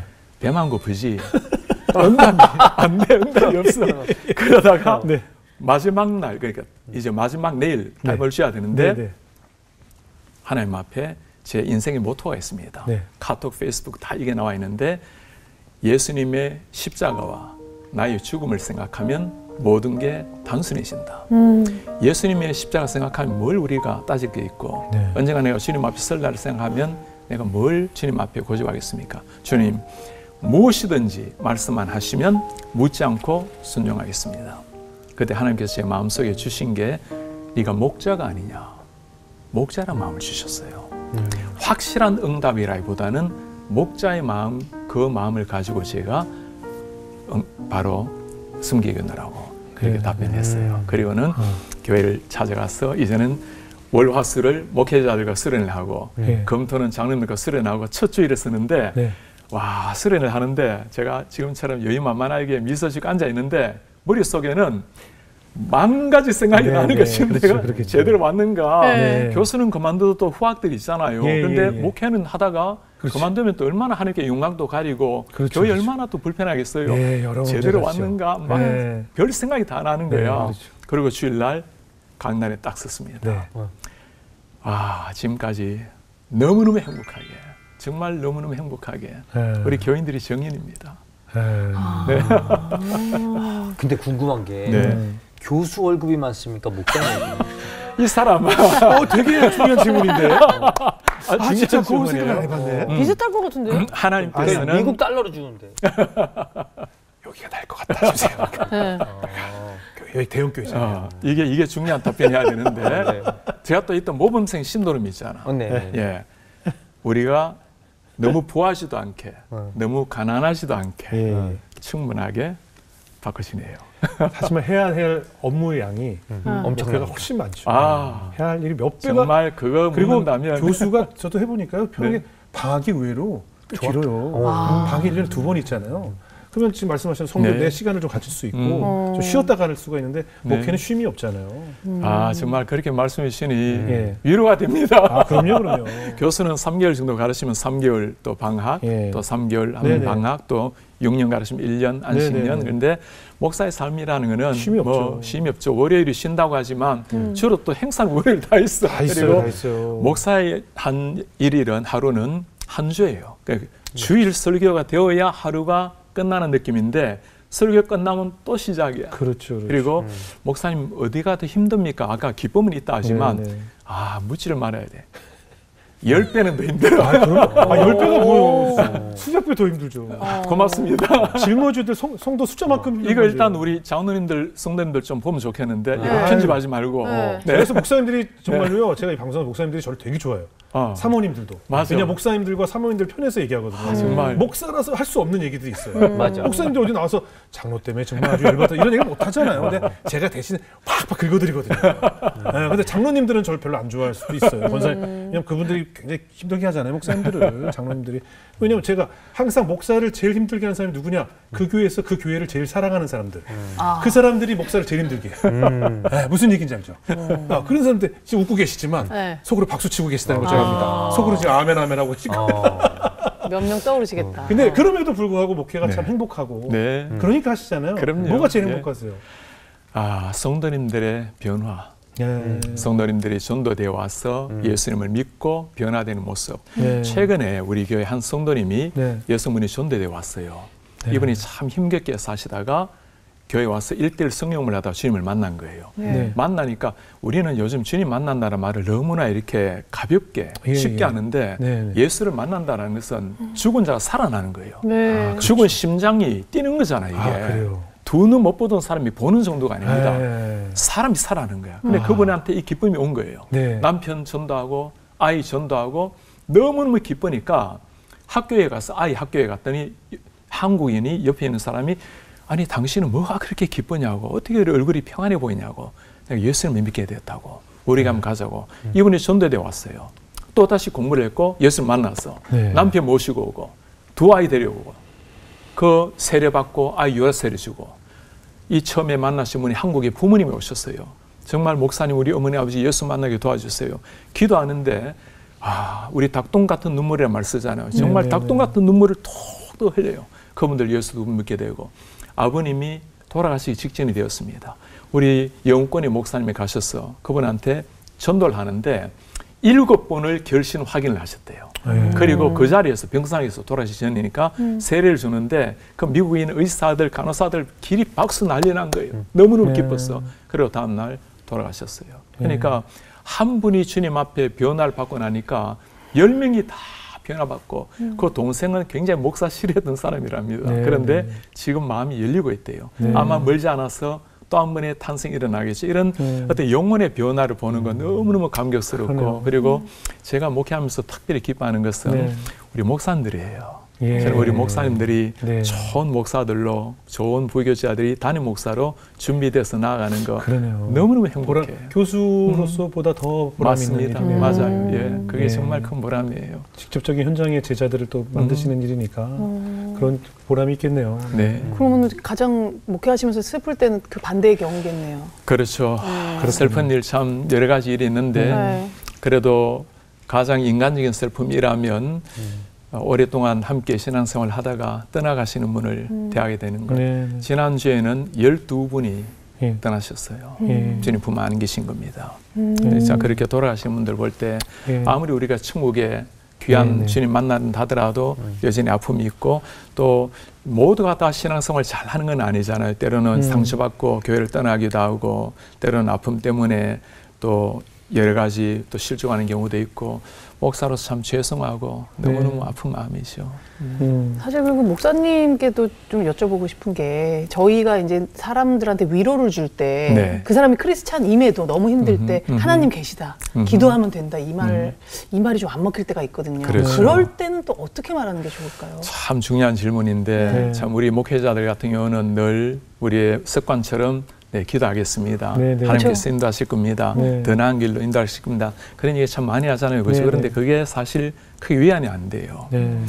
제가 목회 초창기에 우리 18살 된 청년 아이가 대학교 메릴랜드 대학교 네. 장학생으로 들어갔다가 학교 채 들어가기 전에 교통사고로 주님 품 안에 안겼어요. 예. 외동아들이에요.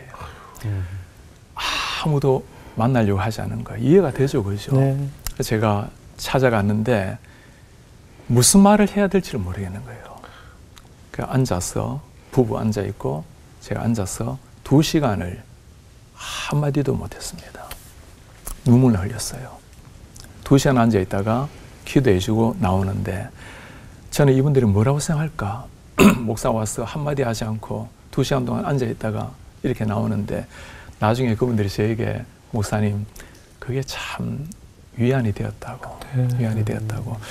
그럼에도 불구하고 하나님 살아계신다라는 것은 여전히 우리가 기억해야 될 일이죠. 그죠? 우리 삶 가운데 주님께서 역사하시는 순간을 많이 보는데 제가 지난해 정말 사도행전 같은 놀라운 일을 하나 경험하게 되었어요. 와, 제가 목사로서 살다 보면 이런저런 참 기적이라고 말할 것들이 많이 있잖아요. 그죠? 그런데 와, 준쌤 저는 이걸 믿을 수 있을지 모르겠어요. 아마 아버님 목사님이시니까 그런 케이스를 많이 보셨겠지만 지난해 9월 19일이었습니다. 한국에 그때 추석이 지난 다음 날이에요. 제가 한국에 일이 있어서 나왔다가 3주째 머물 때였습니다. 서울에 있는 큰 호텔에 머물다가 아침 7시 반에 지인 2분과 식사를 하고 9시가 되어서 배웅을 해주고 들어와서 방으로 들어가지 않고 뭔가에게 이끌려서 호텔 로비를 돌기를 시작했어요.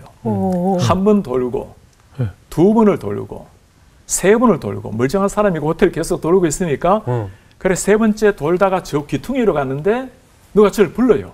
류짜오쇼 중국말로 불렀어. 유 교수님. 그러니까 제가 보니까 깜짝 놀랐어. 제가 이전에 가르쳤던 제자의 아내분입니다. 중국분이세요. 회족분이세요. 그 남편분은 중국분이신데 중국에서 예수님을 믿고 한글을 배워가지고 총신대학원에서 신학 공부를 했던 제 제자입니다. 그리고는 중국 돌아가서 제 책을 중국말로 번역해주고 강의도 많이 통역도 해주었어요. 그런데 이 친구가 2019년도 2월에 제가 마지막을 보았고 그때 9월에 돌아가셨어. 신장이 안 좋으셨거든요. 그리고는 그 사모님이야. 그리고 지난 5년 동안 전화를 한번 했습니까? 이메일을 한번 했습니까? 아무것도 없는 소식 없는데 그리고 사모님하고는 제가 얘기도 안 해봤어요. 그분은 또 뭐 한국말도 모르시고 그런데 아들하고 앉아있어 거기에. 그 제가 너무 깜짝 놀래가지고 니 왜 심을现在在这里 지금 어떻게 여기 있냐고. 니怎么知道我现在在韩国 내 한국에 있다는 걸 어떻게 아냐고 했더니 上帝对我说了 하나님이 나에게 말씀하셨습니다.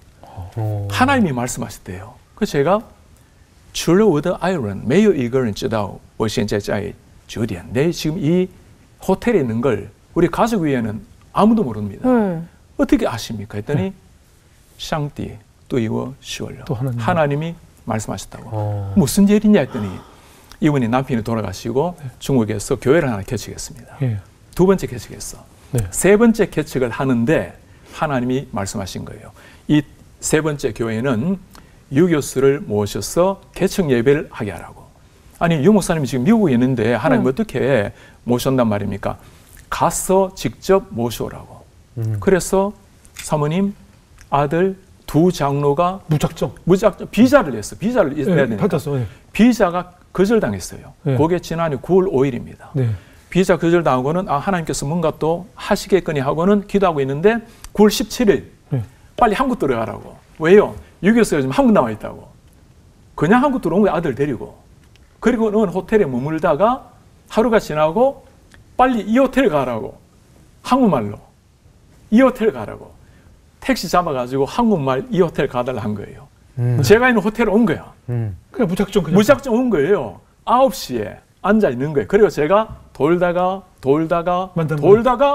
기도하면서 그랬대. 아들아, 유 교수가 정말 한국에 왔을까? 이 호텔에 있을까?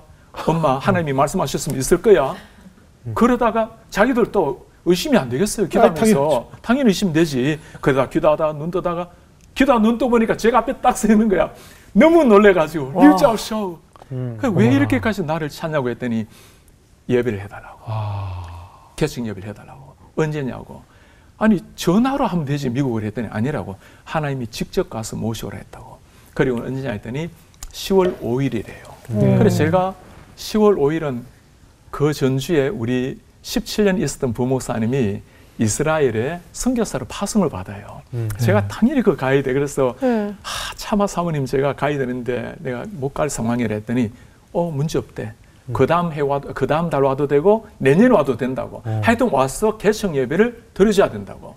그래서 제가 비행기표를 알아보니까 수요일 날 떠나야 되는데 목, 금, 토 중에 알아보니까 금토는 아예 없고 목요일 비행기표가 딱 하나 있어요. 하루 바꿨어. 그리고 수요일 날 중국 들어가는 비행기표를 알아보니까 8시 비행기 나오는 4시 5시 40분 비행기가 있어요. 같은 날. 하루밖에 없으니까 수요일 날. 그리고는 들어가서 나오는데 그 가서 머물 시간이 2시간밖에 없어. 그리고는 걱정이 중국 들어갈 때 그 사람들이 너 2시간 있을 걸 왜 왔느냐고 하면 뭐라고 대답을 해야 될까? 그랬더니 사모님이 비법을 가르쳐요. 목사님, 맨 뒤에 도로시라고. 이 사람들이 다 하고 지치면 빨리 보내주니까 뒤에 들어가고. 지혜네요. 지혜를 주셔서 맨 뒤에 들어갔죠. 웬걸요? 저를 데리고 얼마나 질문이 많은지 옆에 있는 사람까지 와서 물어. 그리고는 오랜 시간 묻다가 계속 영어로 물을 거 아닙니까? 그러다가 마지막에 중국말로 물어요. 어찌 된 일인지. 니第一次来中国吗? 중국에 처음 왔습니까라고 물어요. 제가 그 말을 당연히 이해하죠. 그런데 뭐라고 말해야 될까? 내가 수도 없이 많이 왔는데 패스포트를 바꿨거든요. 새 패스포트인데 처음 왔다면 당연히 알 테고 여러 번 왔다면 너 근데 지금 뭐 2시간 있다 가는 게 웬일이냐고 하나님께 지혜를 주셨어. 못 알아듣는 척하고 excuse me 했더니 또 중국말로 물어. 그래서 제가 excuse me 했더니 자기들끼리 뭐라 하다가 도장을 팍 찍고 들어갔습니다. 저의 기도 제목은 그분들은 기도로 말미암아 오셨지만 나는 정말 하나님께서 나에게는 무슨 말씀하시려고 하실까? 그러면 차를 타고 긴 시간 걸려서 그들이 모인 장소로 갔어요. 들어가는 순간 무릎을 꿇고 그 맨바닥에 기도하고 있는 그들을 보면서 너무너무 제가 부끄러웠습니다. 나에게는 지금 이런 믿음이 없고 이런 순종이 없는데 아무리 하나님께서 말씀하셔도 믿어야 믿음이고 몸이 움직여야 순종인데 이분들은 하나님이 말씀하시니까 그냥 오는 거 아닙니까? 제가 물었어요. 그 자원들한테. 아니 사모님 자원님들이 한국 들어간다니까 밑도 끝도 없이 뭐라고 말합니까 했더니 자원님들이 사모님 미국보다 비행기표 싸니까 빨리 들어가라고.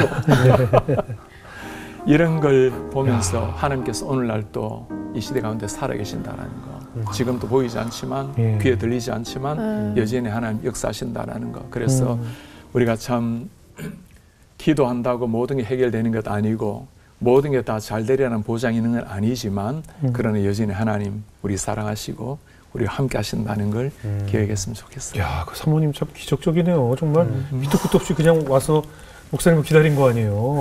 좀 기적적인 일이네요. 목사님 또 이번에 매일 소망이라는 책을 내셨던데 책 내용 보니까 뭐 최고의 순간은 아직 오지 않았다. I'm still hungry 뭐 이런 건가요? 그렇잖아요. 뭐 그런 것 같은데. 어떤 내용을 담고 있는 건가요? 사실 최고의 순간은 지금입니다. 그죠?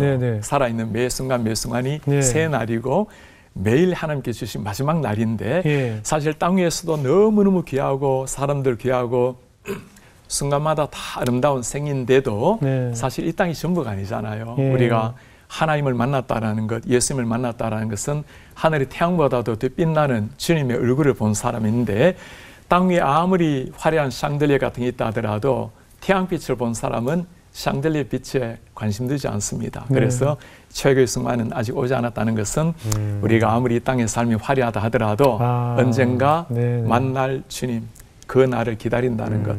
제가 목회하면서 가장 슬프지만 가장 기쁘다는 말보다는 가장 보람 있고 정말 감격적인 순간이 있어요. 성도님들 돌아가실 때 너무나 평안하게 돌아갔어요. 우리 아마 잘 아실 텐데 에일리 양 아시죠? 가수. 어머님이 저희 교인이셨어요. 참 아쉽게 너무너무 신실한 집사님이셨습니다. 정말 훌륭한 분이셨어요. 뮤지컬 하시면 그분이 모든 걸 다 하셨어요. 그분이 50대 젊은 연세에 돌아가셨어요.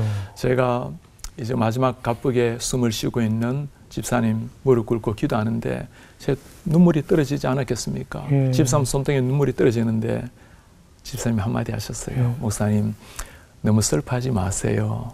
우리 신자의 이별은 영원한 굿바이가 아니라 하룻밤 자고 일어나면 보는 굿나이트입니다. 그러니 잠시 지나고 나면 영원한 천국에서 만나게 될 사랑하는 교우들, 그런 삶들을 생각하면 아직 최고의 승만은 우리에게 오지 않았다는 것, 영광스러운 주님을 만날 때가 정말 감격이 있는 그 순간. 그래서 땅 위에서도 우리가 그 주님을 직접 눈으로 보지는 못하지만 믿고 살잖아요. 그 기쁨과 그 감격 가지고 살았으면 좋겠어. 그래야 우리가 주님 만날 때 너무 낯설지 않지. 이 땅에서도 주님 깊이 사랑하고 그 감격, 설레임, 그 마음으로 매일 아침을 깨웠으면 좋겠어요. 네, 아멘입니다. 정말 진정한 아멘입니다. 목사님, 그 외람된 질문이지만 혹시 좋은 신학대에서 좋은 자리가 있다고 교수를 좀 초빙을 하겠다고 하면 어떻게 하시겠어요? 저 말입니까? 네네. 여태까지 얘기한 거 모르셨습니까? 제가 있었던 데가 최고 학교였습니다. 더 좋은 데서 혹시? 저는 궁금한 게 이제 하나님을 딱 만났을 때 다들 우상이 되거든요. 네. 그 지속이 네. 정말 힘든 것 같아요. 그렇죠. 그래서 그 지속은 어떻게 할 수 있나요? 그건 하나님 은혜 같아요. 우리 제 삶에도 왜 아픔이 없고 왜 눈물이 없겠습니까? 네. 매일 아픔과 또 고난, 또 고민, 또 주님 앞에 제 자신을 바라보면 너무나 죄악됨과 부족함과 부끄러운 모습에 정말 주님 앞에 얼굴 들기 쉽지 않은 사람이지만, 그리고 예전에는 참 아픔에 제가 그거를 보기 어려웠지만 지금은 제 영적 모습을 볼 때는 너무 주님 앞에 부끄러운 모습도 크지만, 그러나 하나님께서 저희들을 끌고 나가신다라는 것. 그래서 제가 우리 시청자분들에게도 꼭 그렇게 부탁을 드리고 싶어요. 우리가 주님을 끝까지 꽉 잡고, 주님, 제가 이 기쁨의 얼굴을, 기쁨의 모습을 끝까지 내가 주님과 함께 나아가길 원합니다. 우리 중승자 한번 손잡을래요? 주님, 한 손으로. 주님, 제가 믿습니다. 그리고 끝까지 나아가겠습니다. 꽉 잡으세요. 그러더라도 우리가 놓을 때가 있잖아. 연약할 때가 있잖아. 이게 놓을 때가 있어. 한번 놓아보세요. 그러면 하나님이 멀어졌나? 그럼 또 막 열심히 나오기도 하고 또 열심히 내일 또 기도 나가고 기도 열심히 하고 주님하고 또 꽉 잡아요. 잡았다가 또 때로는 떨어졌다가, 이게 보통 우리의 신앙생활 굴곡이 있는. 그런데 하나님 우리 잡을 때는 이렇게 안 잡고, 다시 손을 내볼래요? 이 손목을 잡아 이렇게. 때로 약해져서 떨어질 때가 있죠. 놓아도 하나님이 우리를 잡고 가신다라는 거. 그래서 우리의 기쁨, 만족, 또 고난 가운데서도 누리는 기쁨. 사도 바울이 감옥에서 왜 기뻐하라고, 왜 평안을 노래하겠어요?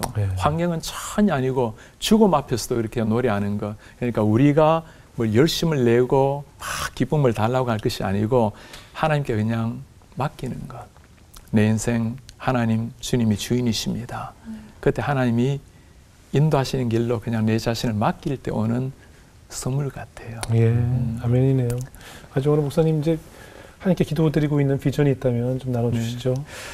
저는 먼저 한국교회를 위한 마음은, 한국교회가 많은 사람들이 참 요즘 얼마나 어렵다고 이야기하잖아요. 심지어 위기라고 말까지도 하는데 위기 때문에 교회가 무너진 역사는 없습니다. 초대교회 위기만 합니까? 우리가 중세기에 위기를 뚫고 종교 개혁이 일어났고 한국교회 일제강점기, 6.25, 그보다 더 큰 위기가 어디 있겠어요. 그 모든 위기를 뚫고 한국교회가 일어난 겁니다. 그래서 저는 이 위기를 반드시 뚫고 우리 한국교회가 일어나서 사회의 빛으로 소금의 역할을 하기를 기도하고, 그리고 저희 교회가 미주 전역에 이런 건강한 교회를 세워내는 이런 좋은 모판이 될 수 있는 이런 교회가 되기를 기도합니다. 네, 그런 교회로.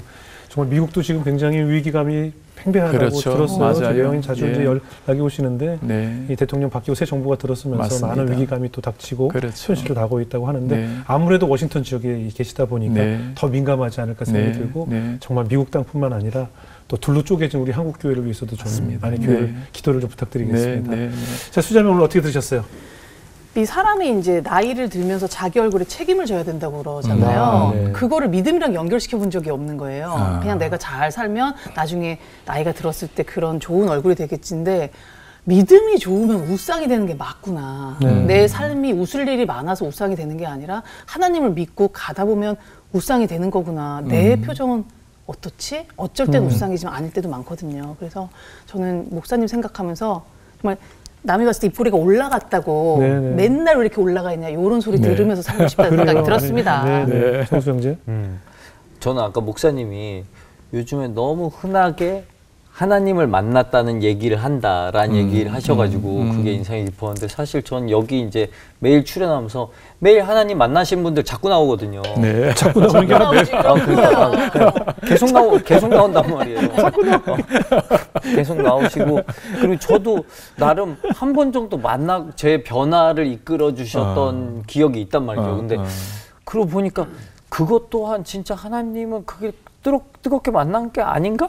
라는 생각이 들었어요. 그래서 정말 제 인생이 나름 흔들렸다고 생각했는데 저도 정말 진짜로 하나님을 한번 만나봤으면 좋겠다. 그렇게 쉽게 얘기하는 거 말고 정말 일생일 때 한 번 진짜 그런 느낌 한번 느껴봤으면 좋겠다. 반드시 하나님께서 마음을 아시기 때문에 일어날 겁니다. 네. 부디 아프지 않고 만났으면 좋겠다라는. 자꾸 맞아. 하나님을 뜨겁게 만나고 싶다고. 제일 아플 때 만나. 너무 아프게 만날 수 있으니까. 저는 안 만나겠어요. 아픔보다 훨씬 더 큰 기쁨이 있습니다. 기쁨으로 만날 수 있었으면 좋겠습니다. 기쁨만. 걱정하지 마. 목사님, 우리 각 집마다 냄새가 있는 거죠. 각 집안마다 특유의 향이 있어요. 근데 본인들은 몰라요. 본인 집 향을. 그죠? 그리고 뭐 한국 사람들은 한국 사람 나름대로 우리는 못 느끼는 한국인의 향이 있고, 뭐 인도 사람, 뭐 튀르키 사람, 다 그 나라마다 향이 있거든요. 네. 그게 뭐겠어요? 몸에 배어있는 우리의 뭐 마늘이 됐든, 우리의 식습관이 됐든, 뭐 생활 환경에 따라서 몸에 배어있는 향기가 아닐까 싶어요. 우리 크리스찬들에게 향기는 무엇일까? 바로 지금 목사님이 오늘 보여주셨던 이런 늘 기쁨 속에 사는 우상이 아닐까 싶은데 저는 이렇게 한편으로 보면 우리 크리스찬들이 교회에 오면 우상을 하고 그 크리스찬의 향기를 조금 풍기는 것 같은데 평상시 생활로 돌아가면 인색한 건물주, 인색한 집주인, 인색한 이웃, 웃지 않는 내 이웃으로 살아가면서 주일날만 왔을 때 할렐루야라는 이름으로 그 웃고 있는 것이 아닌가 하는 생각에 사실은 좀 속상할 때가 많이 있는 것 같아요. 주변에 얘기를 나눠보면 못된 집주인은 다 교회 권사님이고 장로님이다 뭐 이런 얘기들도 많이 하고 이런 얘기들 전화를 들을 때마다 참 많이 속상하잖아요. 그래서 저는 진정한 크리스찬의 향이라는 것은 아름다운 손해를 좀 볼 줄 아는 것, 그리고 평상시에 오히려 교회가 아닌 곳에서 늘 웃고 있는 그 우리가 왜 너무 기쁠 때 나도 모르게 콧노래가 나오듯이 평상시 생활 속에 그런 콧노래와 찬양이 흘러나오면서 내가 굳이 밝히지 않았지만 저 사람 왠지 크리스찬일 것 같아. 뭐 이렇게 느껴지는 것이 진정한 크리스찬이 주는 하나님이 주시는 기쁨의 우상이 아닐까 하는 생각이 들었습니다. 그래서 조금씩 아름다운 손해를 보면서 양보하면서 그런 마음으로 우리가 살아야겠다는 생각이 오늘 목사님 말씀을 통해서도 더 듣게 됐고 저도 목사님처럼 늘 그냥 예수님이 내 곁에 있는 것만으로 하루하루가 감사함으로 살 수 있었으면 좋겠다는 생각이 들었습니다. 앞으로 워싱턴 돌아가셔서 또 많은 기도 부탁드리겠습니다. 귀한 간증 고맙습니다. 감사합니다. 감사합니다.